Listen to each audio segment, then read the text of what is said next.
মারলে তো এই তো পুলিশটা তো আমার ছেলেকে মারলো। কারা মেরেছে? পুলিশটা। কোথায়? আমার ছেলে সর্বশরীর পুরো একদম ফুলে গেছে। এই যে কোথায় মারলো? কোথায় কোথায়? এই তো ওই ভোলার থানায় আচ্ছা। পুলিশকে এসে মারলো। আমারও সামনেও ধরে মারছে। পুলিশে এসে মানে ভাইপোটা ধরে নিয়ে মানে ওই মারধর করা হয়েছে, মানে কারেন্ট চাই দিয়েছে, ফুলবাড়ি দিয়েছে, দিয়ে মানে এত মারা মেরেছে, মানে কোনো হসপিটালে নার্সিংহোমে কোনো জায়গায় মানে ভর্তি নিচ্ছে না। তা এখানে ভর্তি করেছিল, করলে কালকে ওই 9:30 নাগাদ মারা যায়। কাল 4টে 4:30 সময় ওই ঢোলা থানা থেকে মানে পুলিশ এসেছিলো। এসে ওরা বললে যে তোমরা এর থেকে আর কোনো যদি জানা জায়গা থাকে ভালো জায়গা তাহলে তোমরা সেখানে নিয়ে যাও, আমরা খরচ করছো, আমরা হেল্প করবো বলে আমাদের 50,000 টাকা দিয়ে গেছিলো। তা দিলে আমরা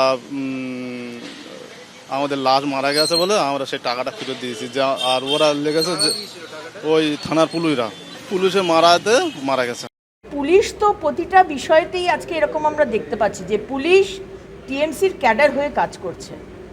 পুলিশের সেই শিরদাঁড়া সোজা করে কাজ করছে না। মমতা ব্যানার্জির সরকার, টিএমসি সরকার এবং টিএমসি নেতারা ঠিক যেভাবে কাজ করতে বলছেন টিএমসির হয়ে পক্ষপাতিত্ব করে, তারা সাধারণ মানুষ, বিজেপির কার্যকর্তা তাদেরকে তুলে নিয়ে এসে থানায় ঢুকিয়ে তাদেরকে মারধর করা, তাদেরকে কি বলবো মানে মেরে ফেলা, এই অবধিও তারা যাচ্ছে। এবং এখানে মানে পুলিশের আগেনস্টেও যে কেসগুলো হচ্ছে, আজকে পুলিশের আগেনস্টে কেস হচ্ছে।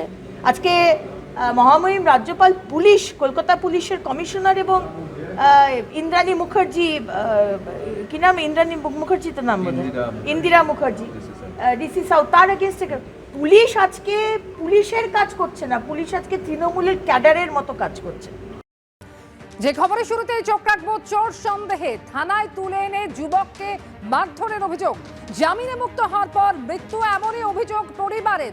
দক্ষিণ 24 পরগনার ঢোলাহাট থানার সামনে আজকে তুমুল বিক্ষোভ দেখানো হয়। কাকার বাড়িতে চুরির অভিযোগ, আর সেই অভিযোগে থানায় তুলে এনে মারধরের অভিযোগ। জামিন পাওয়ার পর অসুস্থ হয়ে মৃত্যু হয়েছে ওই যুবকের এবং থানায় মারধর করা হয়েছে, আর তার জেরেই তার মৃত্যু, এমনই অভিযোগ করছে তার পরিবার। এই অভিযোগে আজকে বিক্ষোভ দেখানো হয়। আদালতে পেশ করার সময় শারীরিক সমস্যা ছিল না ওই যুবকের, এমনই দাবি করেছে পুলিশ। পরিবারের যেটা বক্তব্য যে 1 জুলাই মধ্যরাতে ওই যুবককে বাড়ি থেকে তুলে নিয়ে গিয়েছিল পুলিশ।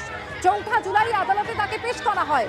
মুখ বন্ধ করতে 50,000 টাকা দিতে চেয়েছিল পুলিশ, এমনও দাবি পরিবারের।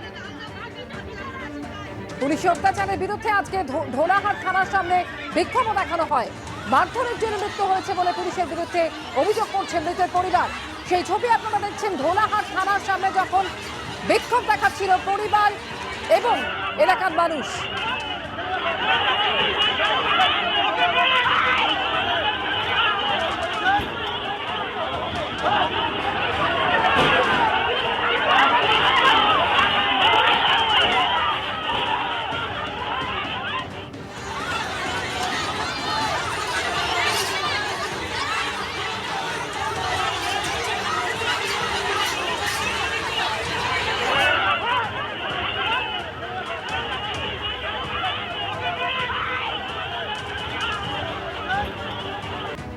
পরিবারের যেটা অভিযোগ যে 1 জুলাই তাকে চোর সন্দেহে তুলে নিয়ে গিয়েছিল পুলিশ, আর 4 জুলাই তাকে আদালতে পেশ করা হয়।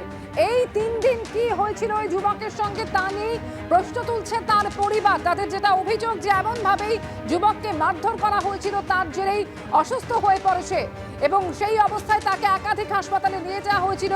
সেখানে চিকিৎসা না পাওয়া একটি নার্সিং হোমে তাকে ভর্তি করা হয়।